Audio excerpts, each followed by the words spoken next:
Welcome to our Behind the Mic with MAB podcast.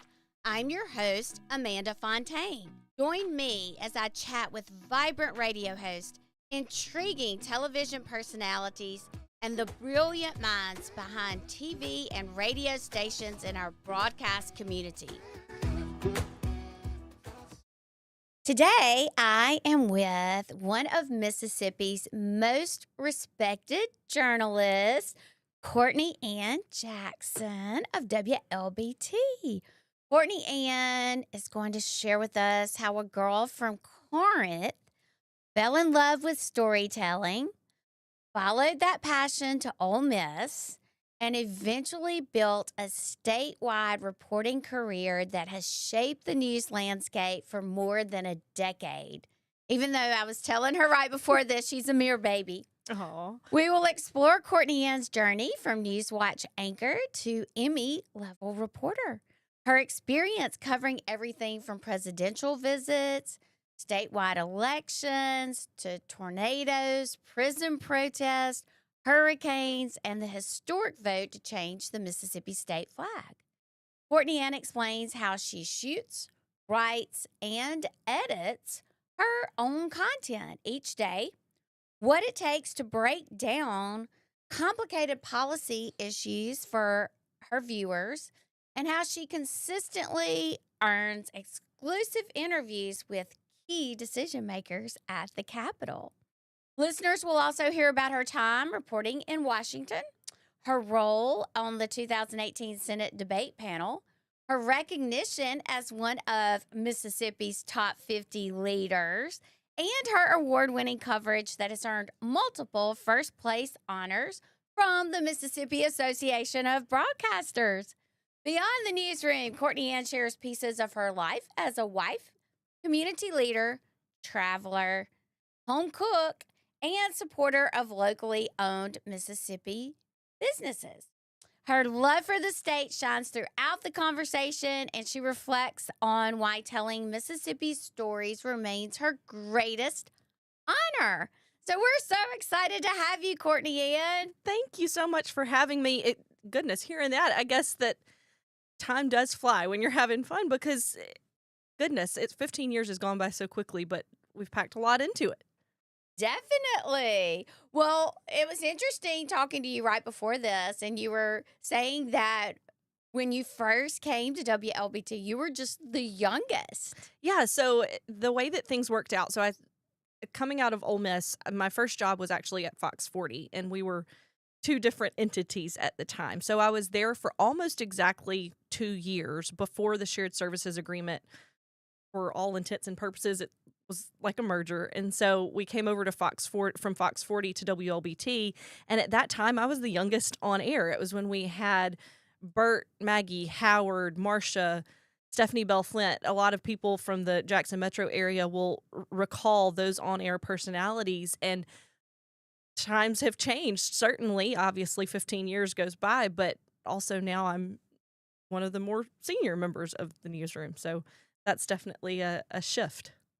Yes, and I feel like I have been calling you so much lately. You have just been so wonderful to me as you spoke at our Young Professional Social. Well, I loved getting the chance to do that because it is so important to kind of have a recalibration for myself to get to remember why I do this, why I got into this, and kind of step back and think about, okay, what was my mindset when I first started this career, and what are the things that have kept me in it through the years when things are obviously crazy busy that I say, you know what, I'm going to continue to choose to do this day in and day out.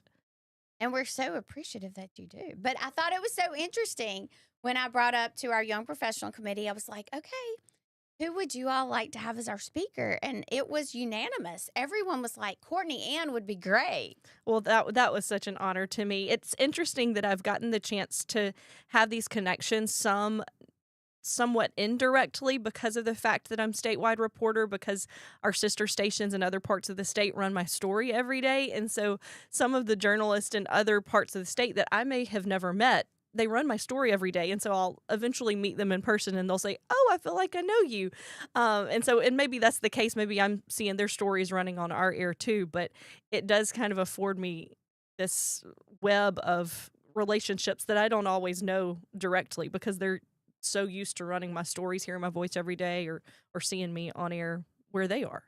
How does that work? How did you get to be statewide reporter? Yeah, so about 6 months into the time that I came to WLBT, our statewide reporter at the time was taking a job elsewhere, and they said, "Okay, you've done other legislative stories when you were at Fox 40. You were covering some of those. Would this be something that you would be interested in?" And so when the legislature's in session, I'm usually at the Capitol, not always, and oftentimes people will say, "Well, because you're statewide reporter, you must only report on politics." That's not always the case. It's anything that would have some type of statewide impact, but certainly during the legislative session, that's usually where I am, is at the Capitol. And so they ask about my interest in that, and it does look a little bit different in terms of my day to day, in that I'm less likely to get shifted to a different story because those other stations are expecting that story for the day, right? And then I'm sending that when I'm done with my day for WLBT. I'm sending emails and video links and everything else to those other stations so they can also run that story that evening. Interesting. So, are you at the Capitol just till It like? depends on the day. So, as I say about what I love about this job is that every day is different. During the legislative session, sometimes they start to feel a little bit more monotonous, but usually not. And so some days, especially early in the session, maybe we're not there very long, or we know about an issue that's happening and we're leaving to try to find the people in the community who may be impacted by those proposals. It's more so in the back end of the session when they're having a lot of floor debates or something like that, that we want to make sure that our viewers at home really can understand why they should care. That's always the big thing, right? Because not everybody hears, "Oh, the legislature's in session," and wants to tune in. And so we have to talk about, why should you care? This is complicated, yes, but this also will affect you in your day-to-day life. And so helping people understand exactly what that looks like. What are some of the most interesting and impactful issues that you've dealt with? Oh goodness. You mentioned some of them in that intro. I don't think I can understate how impactful the state flag change was. From the time really that I started at Fox 40, I was covering rallies about either keep it up, take it down, all these different viewpoints about what should happen with the state flag. And so for years and years, as everybody who lives in the state knows, there was a debate about it. And then in 2020, in the midst of COVID, here we were having mounting pressure from the NCAA, from coaches, from our universities in the state coming in and saying that, some of the faith leaders that were saying, "Okay, we think it should change." So watching it change, the kind of changing tides, and then seeing it happen, being in the Senate gallery when they had that final vote, and then the subsequent steps of watching them figure out, okay, what will the next flag be? So to watch it through like that, and then to take a step back and say, that was history. Everything that we cover at the end of the day is history. It may not all make it into the history books, but to be there and be a part of it and know now, I've got an almost 2-year-old, know that one day he's going to read about this in a history book, and Mama was there. She was covering it. So that was something that was particularly impactful. But there have been other things along the way. I mean, a few years ago, a fun one, but another one that was history making was Project Blueberry. There were some fourth graders in Madison, and they had read in a scholastic publication about a state where they realized they didn't have I can't recall if it was a state bird or state fruit or something like that. And they said, "Well, does Mississippi have a state fruit?" Was that we didn't. And so they began this campaign. They were writing letters to the lawmakers, and sure enough, they did their research and said, well, a blueberry is what we grow the most per capita, and did all of this. Now the state fruit is the blueberry because of those little fourth graders. And so it was so fun to get to see them kind of learn the legislative process in the midst of that. And again, it's history, but gosh, through 15 years, there have been a lot. I covered the American Idol finale when its last year on Fox, there were 2 Mississippians who were the final 2. And so we went out there and covered the last couple of days of that, did the red carpet, did the all that jazz. So a good example of it's not always politics. I bet that was really fun. It was so fun. It was I laugh and say that we probably got the experience that people wish that they had when they go to LA. We didn't see LA. I mean, we went down and saw the Chinese theater. That's all we saw. That was the only sightseeing that we had time to do because we were working. I mean, as soon as we landed, we immediately changed clothes, went to the first night of the Idol finale, and then the next day, because it was red carpet and then the finale, and then we were feeding back multiple versions for them to use the next morning on the morning show, doing live shots when it was over. So it was quite the experience, but it was really cool. Really cool. That would be super cool. Yeah. See, I don't even think of that because when I think of you, I think of politics. Right. And that's the thing. That was obviously impactful for the state. I mean, people were talking about Mississippi left and right because the top 2, one was from Macomb, one was from Amory. Winner was Trent. The runner-up was LaPortia. And so people were saying great things about Mississippi. And so that was a really cool experience to watch all the way through, and a little bit full circle because when we were at the end of our time at Fox 40, Skylar from Brandon was on Idol, and we had gotten a lot of people start watching Fox 40 at the time that had not because they were watching Idol to see Skylar. And so we had done a lot of coverage with her while she was on there. And so then to see it all the way through, and she was on that final show because it was, at the time, people figured it would come back in some way, but didn't know exactly how. And so it was its last year on Fox, and because we were a Fox affiliate, that's how we ended up going out and doing that. It was kind of a little bit of a last-minute decision, but nevertheless, cool to do. Absolutely. Well, I always think of, as I said, about politics. Have you always been interested in politics? So to some degree, when I was at Ole Miss, my junior year is when they hosted the presidential debate on campus. And they credentialed one person from each part of our student media center. So one from the TV station, one from the student radio, the newspaper, etc. And so I was the one credentialed for NewsWatch for the TV station. And they had built this huge, if you're familiar with the Ole Miss campus, the Ford Center there, they had built this massive tent, and that's really probably not the best representation, but this massive tent that was a media filing center, and it had what's known as Spin Alley. And so all of the surrogates for these candidates come through and give their spin, if you will, after the debate on how their candidate of choice, how they did. Some of them were people who ended up being in Obama's cabinet. This was Obama and McCain. Again, a lot of eyes were on Mississippi because this was also the debate that McCain had said just that week that he was going to stay in D.C. if some things didn't get settled. And so it was the debate that almost didn't happen, too. So that was a really cool experience. That was, again, my junior year at Ole Miss. And that sort of led me into, I had an idea that I was interested in at least exploring some elements of political journalism. That summer, I interned in D.C. with Talk Radio News Service, not with the expectation that I would work in radio, but their experience was particularly unique because their interns were their reporters. So they would turn you loose with your gear, and like I would go and cover Senate Foreign Relations Committee hearings with the former UN ambassador, or it was that summer that they confirmed Sonia Sotomayor to the U.S. Supreme Court, and I went and covered the confirmation hearings. And so it was really kind of a lesson in turning you loose, which of course is what happens when you get to the TV station coming out of college. And so those experiences really did kind of help guide me in saying, okay, this is something that I find interesting in terms of politics. But because the Mississippi legislature is only in session 3 months out of the year, 4 months if it's the first year of a new term, it does afford me the opportunity to do more than just politics, right? It obviously, outside of the session, there are political things that happen and that I cover. But because I'm statewide reporter, I still get to do things that impact the state in one way or another. So yeah, to some degree, always interested, but my interests have always been so varied that I didn't want to just kind of say this is the only thing I'll do.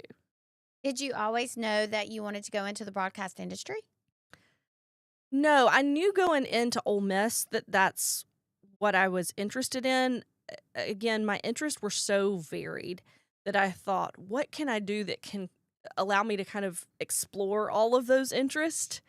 And because journalism gives me that opportunity, I think that's what's kept me interested so long. I love to learn, and I'm constantly learning and getting to share what I learn with people. And that's exciting. So many experiences at Ole Miss. I'm thinking Yes. about Washington, all of that.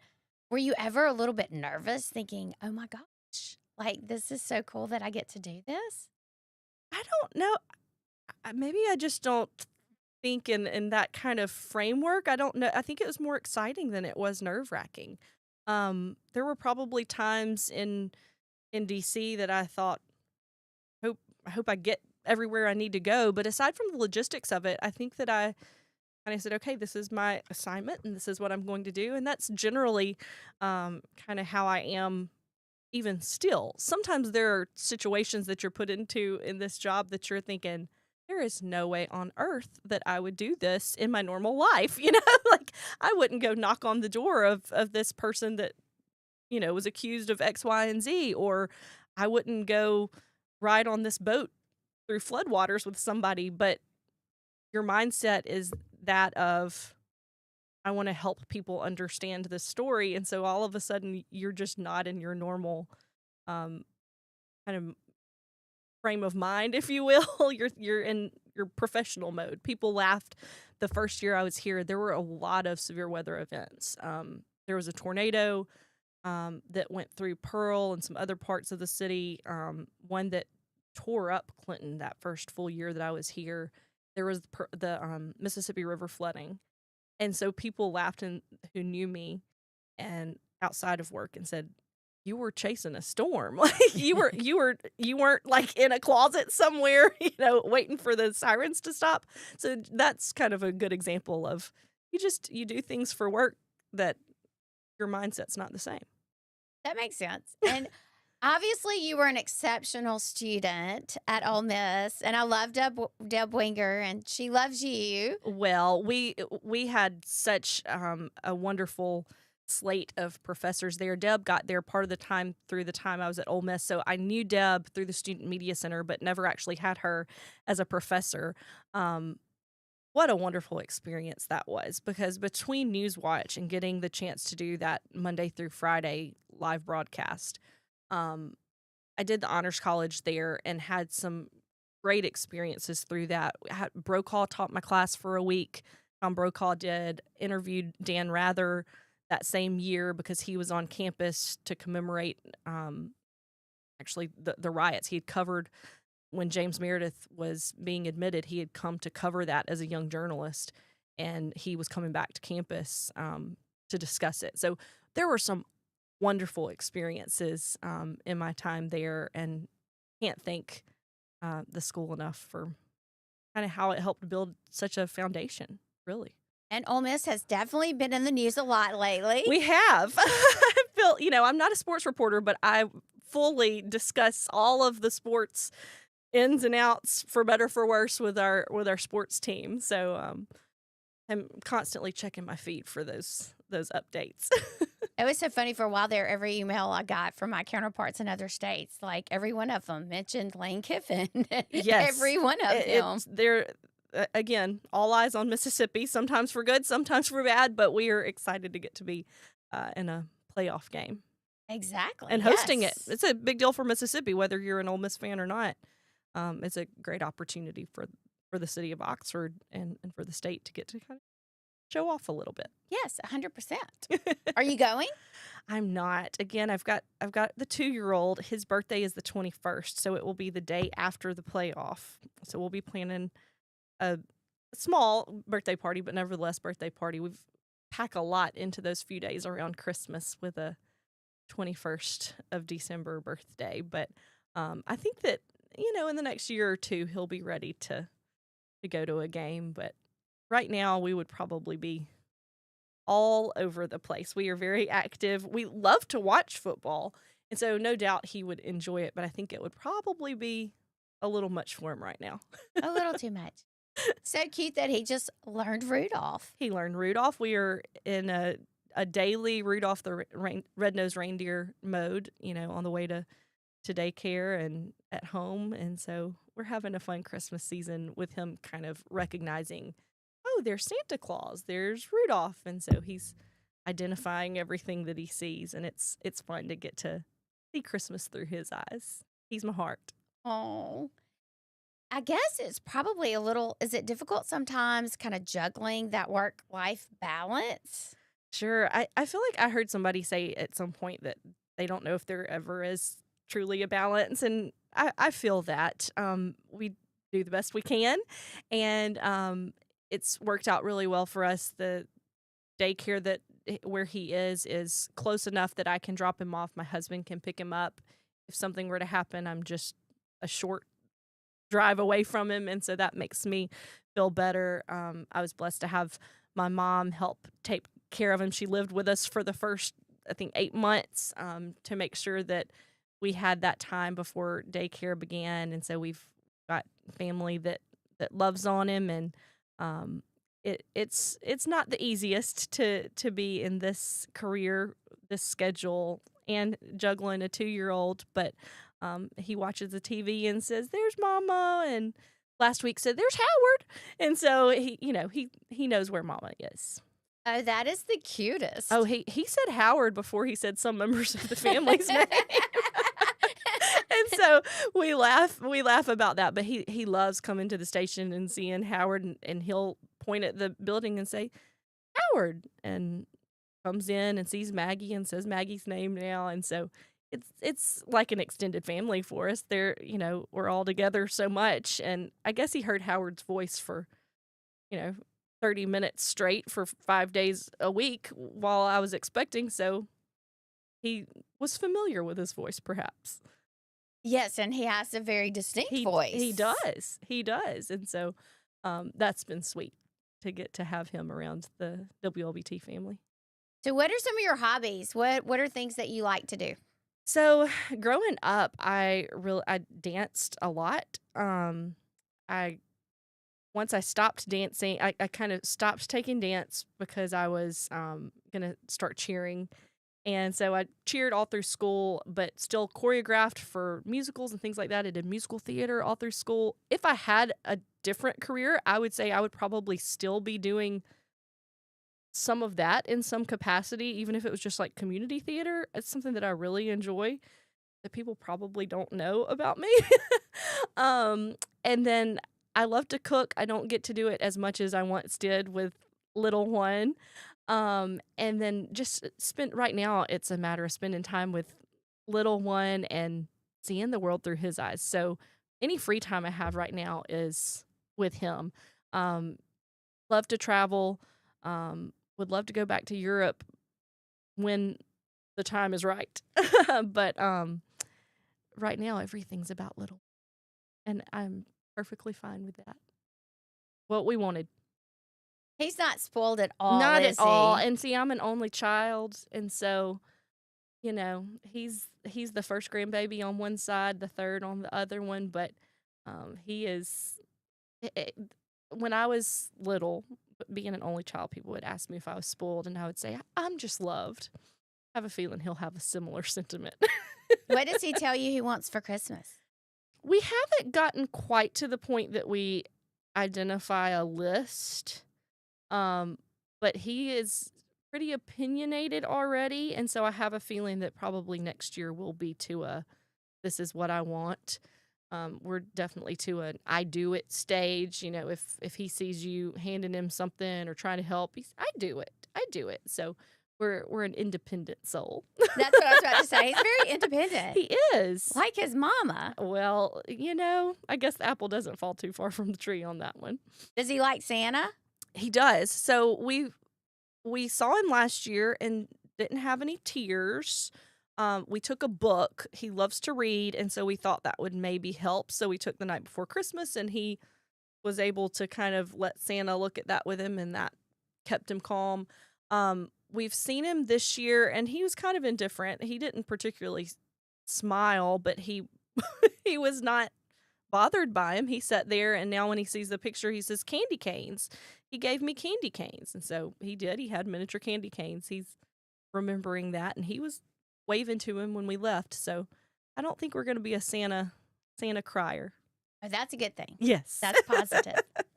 So what's your favorite thing to cook? Oh, my goodness. Linda, that's a good question. In your spare time? In my spare time. Right now, if I could go and cook something that's easy, but would be good for a few days, would be a good breakfast casserole.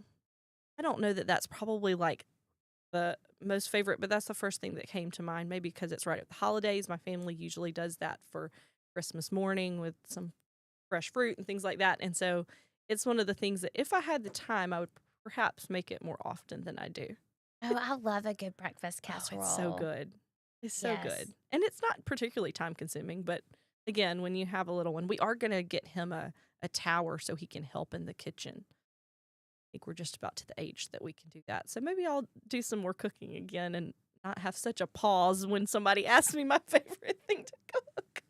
You'll be cooking again with a special helper. That's right. He'll be my little sous chef. Yes. No one who knows me will be surprised that somehow this interview has turned into a discussion about Jackson instead of me. I didn't know about your dancing. Yeah, so I did ballet for about 8 years, and then I was going to Tupelo. So I'm from Corinth, and I was going to Tupelo. That's about 45 minutes away. I was going to Tupelo twice a week for 2 years. My mom was driving me my 5th and 6th grade year, and then because I was going to cheer in junior high and high school, I had to kind of pick, and so I kept dancing in other capacities, would choreograph things for cheer, and then when I was in high school and we had the musicals, I would choreograph things for the musicals as well, and still be able to use some of that ballet experience as well. And so it's a big part of who I am that just has not been around in a while.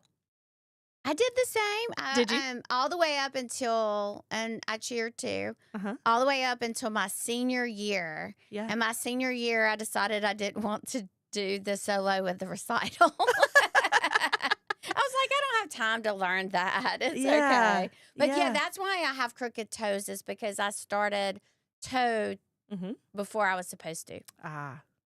Yeah. I know all about that. I sprained my ankle badly about a month before we were supposed to start point and had to delay it. And I remember being so upset that I had to delay it. But there is certainly a reason in waiting for those bones to develop. It still doesn't help. Your feet are still going to have quite the toll on them, even if you wait. But yeah. And We I didn't share know that in about common. I didn't know that about theater either. And it's Yeah. so interesting because as I talk to so many people in the industry, Yeah. there is that common thread that I had never thought about before, Mhm. but it makes good sense. So it was one of the things when I thought about what I was going to do, and I was thinking about, my interests being varied. And at one point I had thought, well, do I want to go to law school or something like that? Again, I love to learn. I wasn't worried about if I was going to have extra schooling or something like that. But I was thinking about how I could explore my interest. And then the broadcast piece of it never bothered me. That may go back to your question about if I ever felt nervous. I was never nervous in front of a crowd or camera. And so that piece didn't bother me. I guess to some degree, there are some aspects of performance, if you will, or being comfortable in front of a camera. And so it makes for an easy transition in that regard. I think that's kind of funny. I was thinking about what you just said on the acting and about being a lawyer. And Yeah. as you were saying that, I was thinking Courtney Ann could argue with the best of them. That's what I was thinking. There is an attorney in the state that I had interviewed on multiple occasions for some cases that he was representing. And within the last couple of years, he said, by the way, did you go to law school? I said, oh, no, I didn't. He said, well, I would have thought by the way that you were asking these questions that you had a law background. But I guess through the years that again, you learn a little bit about a whole lot of things. And so things do seem more comfortable, or you get used to reading cases and interpreting them. It's something that I think aspects of it I would have enjoyed, but I don't think I would have enjoyed it like I have this career. Again, because every day is so different. And like I told those young people at the conference, if one day is just not your day, maybe you have a live shot that technically something goes wrong or whatever the case may be, you have a hard reset every day. And you talk to so many friends and family that are in other professions, and they're talking about these projects that are, dragging on for a month or 2 months or whatever the case may be. And they're like, if I can just get past X, Y, and Z, that's just not the case in journalism. You start afresh every day. Even if you're working on a longer form piece, every day is going to be different in a lot of regards. And I love that. Which is so much fun. I can't It imagine is. doing the same thing all day, every day. It would drive me crazy. It would. And that's one of the things, some people move out of the broadcast world into a PR world or something like that. And I think that the pace just, I like the pace of what I do. I like the pace of what I do.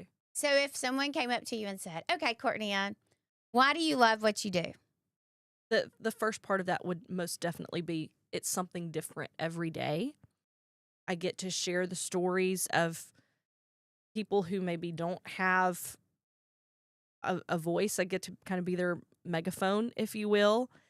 And I get to help people understand things that are admittedly particularly complex and difficult to understand. I enjoy that challenge of helping break it down for them. I know every day is different, but what does a typical day look like for you? So my shift is 9:30 to 6:30. So before I go in, I send in a couple of story ideas, things that I think that I could turn that day. And then we discuss those when I get in the 9:30 meeting, and we get assignments. Usually at least by 10, we know what we're going to do for the day, and start making calls, sending text, trying to get people lined up as quickly as possible. My personal deadline, everybody's is a little different, but I personally try to get interviews completed no later than 2:30. Get those interviews done. Again, as you mentioned, I'm shooting all this myself on a normal day. It would be out of the norm if I had a photographer with me. And so I get all those interviews conducted, get all the videos shot, and then try to get back in-house. And then I generally have 3 versions of that story, so 2 shorter versions and a longer form story. Usually at 5, 6, and 10 is what the current setup is, sometimes 4, 5, 6, but 3 versions of that story. So I'm going through all of those interviews that I did, transcribing those interviews, picking out sound bites, and then starting to write these different versions. And then I co-anchor the 6 o'clock with Howard, and then I'm making sure that all of our statewide partners have copies of that script and that video, and have all the information that they need to be able to run the story I did for the day that night. That would be a little bit crazy. Do you ever get Yeah. writer's block? I mean, 3 different stories. That's a lot. Yeah, and so one of the things that we talk a lot about is that we know that, especially here, that people watch more than one newscast oftentimes. So we're really trying to figure out if there are different angles of that same story, that maybe at 5 we can talk about this piece, and at 6 we can talk about this piece, and 10 we can talk about another piece. So it helps when you think about it in that regard, to try to kind of break it up some, because a lot of times you come back and you have way more information than you can fit into the time that you have. That's often the case, is that thinking, okay, something's going to have to get left out that I wish we could include. We'll have to include it on the website. That's the other piece of the day, is that you're leaving a story for the website. And so sometimes you kind of have to step away, but a lot of times when you break it up into different kind of angles of the story, it helps.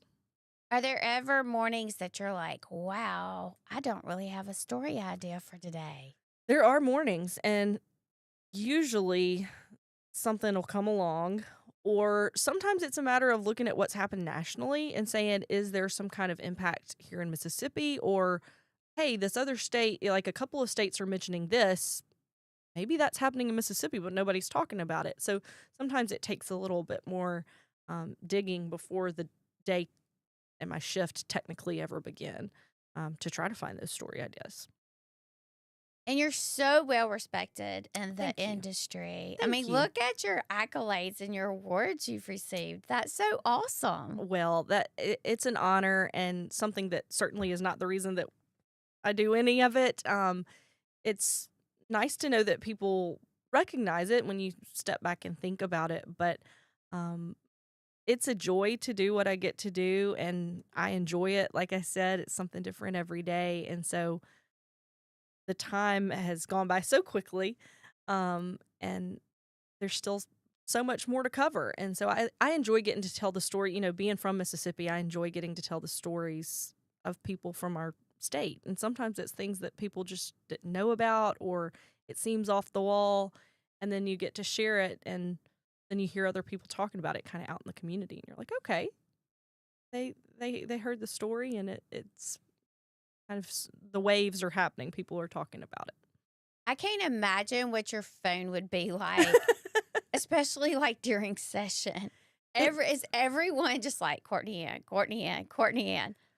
Yes and no. So sometimes during session, it's almost the opposite. I am the one that's bugging them. I've got 3 calls into that lawmaker, and I've got 2 texts in. I know that you're on the floor. Can I get you to come out? Because remember, I've got to get back and get these versions in. So hey, I know that you haven't had this committee meeting yet, but can you come talk about this so that we can try to let people know what will be happening, or whatever the case may be. There's a lot of hurry up and waiting during the legislative session, and a lot of tracking people down, because even though they're elected officials and oftentimes they like to go in front of a camera, sometimes in the middle of those debates, or if something's particularly kind of sensitive in the debate, if they're hoping that the other chamber will agree with them and they don't want to say too much, there's a lot of discussion about, okay, what can you say? Because unlike a print journalist, I can't just go on air and say, well, here's what I'm hearing. Sources are telling me. I really need one of them to go on camera and say that. There are times that if there are multiple officials telling us something, that we have to have a conversation about whether or not we will report it as a sources say. But most often we want them to be someone to get on camera to say it, because I hear all sorts of things in the hallways at the Capitol about what's happening, but I'm not a commentator, and so I need someone to say that, because I'm trying to share, this is what's happening, and you form your own opinion. And so I can't just get on the news and say, well, let me tell you about what I'm hearing in the halls. That makes sense. And I bet you get a lot of, okay, Courtney, I'm telling you this, but it's off the record. You do. And so then you have to kind of backfill it sometimes. You are in the hallway and you're saying, okay, I'm hearing this. You don't have to say who you heard it from, but I'm hearing this. Are you hearing the same? Is there anything along those lines that you're able to say? And you are just asking everybody that you can think of, everybody that's on that committee or whatever the case may be. And sometimes you can't put it on air that day because you can't get somebody to say it on the record. And you have to kind of think of other ways to go about it. But usually, and that goes part of the way into the relationships piece, and building some trust with people there, because some of them will say, like, hey, I'm not going to go on camera, but I want you to know this is happening. And because they know that I haven't burned them, that I'm going to ask them a hard question when I need to ask them a hard question, but I also am going to listen to them. I'm not going to interrupt just because I think I know what their answer is going to be. I'm listening and then sharing what they have to say and pressing them when I need to. And I think that you're so well respected for thank all you. of those reasons. Thank you. What's the craziest thing that you've seen happen at the Capitol? At the Capitol? Oh, there have been some. Somebody held a unloaded gun up in the chamber as part of a discussion about carrying rights one year. And everybody kind of gasped, like, what's happening? this was one of the lawmakers. He was at the well, making his argument and kind of held it up in the air, and so that was unexpected. And from the gallery perspective, you're up above, so you kind of stop and say, "What in the world? What just happened?"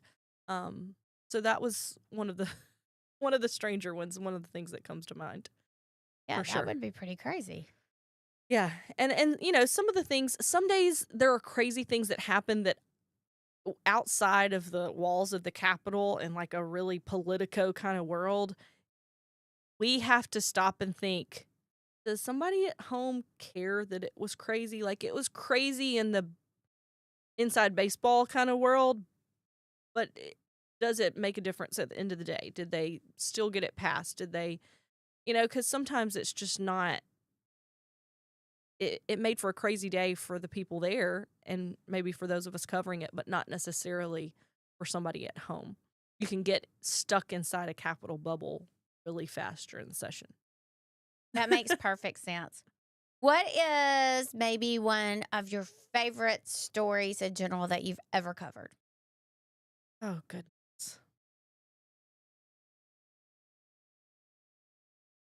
I might have to like break it down into things that are like the best versus craziest. I don't know why this one comes to mind. There was a story about a little girl who got cochlear implants for the first time and was able to hear her mom for the first time. I know we all see those stories like on Facebook from wherever. This little girl was from the metro area. I want to say maybe Raymond or somewhere around there. It's been a number of years back, and getting to see her little face was just precious because she could hear and heard the rattle her mom was holding up, and it was kind of an emergency situation, if I recall correctly, for her to get that. So some of those kind of stories are so sweet to get to share. Loved that Project Blueberry story. Um, we've had some really just bizarre stories through the years. Um, I tell everybody that the most bizarre story came out of Vicksburg. Um, there was a race for mayor. This would have been the first time that George Flaggs was elected. So it's been a number of years back. He obviously just finished his last term. And there were lots of people running with a lot of talk around it. They had some challenges like residency challenges, things like that. One of the ladies that was running, she had helped the community lose, I forgot how many pounds. She had been a CNN Shiro the year prior, I believe, because she had done kind of a Biggest Loser type thing in the town. We get a call to the station and an email from a guy named Dennis Hoff in Nevada, who owned the Bunny Hop Ranch. And he told us that he was calling to endorse Linda Fondren as mayor of Vicksburg. And we thought that it was a joke or that he must have been confused. He proceeded to tell us that she had been a working girl in one of the legal brothels in Nevada 30 years ago. And he was calling to give his endorsement. And we thought, this can't be real. This cannot be real, but let's do a phone interview with him. This was before Zoom was a thing. And so we interviewed him. We asked the campaign for comment. And she had had a lot of changing representation or communications folks, but that one ended up getting back to us and saying, if you can get to Vicksburg at 5 o'clock today, it'll be worth your time. I must have been night side at the time because that was doable for me, if I recall. But it was on a Friday, and so we're thinking we're going to get all the way to Vicksburg, only to find out they're going to say this is a campaign ploy where somebody's trying to badmouth us. We get there, and the first thing out of her mouth, or I got there because I always say I wish somebody had had a camera on my face when this happened. First thing out of her mouth was, yes, it is true. I was a working girl in a legal brothel in Nevada over 30 years ago. And yes, it is true. My husband was my client. And so I remember calling the newsroom when I left that interview and I said, you're not going to believe this. And so it's just the things you don't expect. She came in second in that race. She said, "Look, I never thought I would keep this a secret. I didn't expect to share it now, but it's part of my story, and I don't regret it." And she came in second in that race and is still, if I'm not mistaken, very much involved in the Vicksburg community as a community advocate and a community leader. But that was one of those that you step away and say, "What just happened today?" That was kind of a wow moment. You weren't expecting that one, were you, Amanda? I was not expecting that at all. But it makes me think about how many story ideas that you all get in a day. And you look at some of them and you're like, yeah, this really isn't going to be something. And then it ends up being something like that. Yeah. And I think that's one of the biggest mistakes that young reporters will make when they begin, is that they go into the story thinking that they know all the ins and outs of that story before they ever go and speak to someone, right? And so if you kind of already have this prefabricated draft of the story in your mind before you get going, there's a good chance you're missing the actual story or the one piece that could really make that story impactful. And so you have to be as nerve-wracking as it can be, especially in the beginning, knowing, okay, this interview is getting close to my deadline. You have to be willing to go into it and say, let me find out what the story is from the people who were part of it. That was a shocker. I was not expecting I was about that to say one. that the same way as I said, I wish that I'd had a camera on my face. The camera needed to be on you for a minute there, because your expression is probably, I was trying my best to keep a straight face and say, okay, I was, and I continued to ask her questions, but I just was not prepared for that. That would be a hard one. Yeah. Have you ever not been able to keep a straight face? There have been times, we talked about this in our panel discussion at the student conference, but I think there have probably been times that I had to hold back some emotions talking to families that had lost loved ones or some things like that. But at the end of the day, you're human, and they keep talking because they see that you're a human and have emotions and you aren't trying to stonewall them, right? And so you're having a conversation, and that's human nature to show some emotions sometimes. So yeah, I think there are times that that wall has broken. Well, we appreciate you so much and all that you do for our community. Thank you. And I cannot believe that we have been talking for like an hour now. Oh my goodness. So crazy. So I think we should end on, what is the best Jackson story? Whew. It's Jackson's story, Amanda. Jackson specific, or my son Jackson? Your son Jackson. Oh, see? I'm sorry. I thought you might have meant the city, and I was like, oh. Well, you're like, oh my. There's a lot of times. The best Jackson story, the one that gets me the most is from pretty recent. He started when I get home from work. He'll look at me and say, "Mama, I missed you. I missed you, Mom." And so that'll get you in the heart. But it's really fun getting to see him communicate more, and he's just a ball of energy, and we love him so much. Oh, that is the sweetest. Like, what a great way to end. Well, thank you for, and again, for all that you do for me.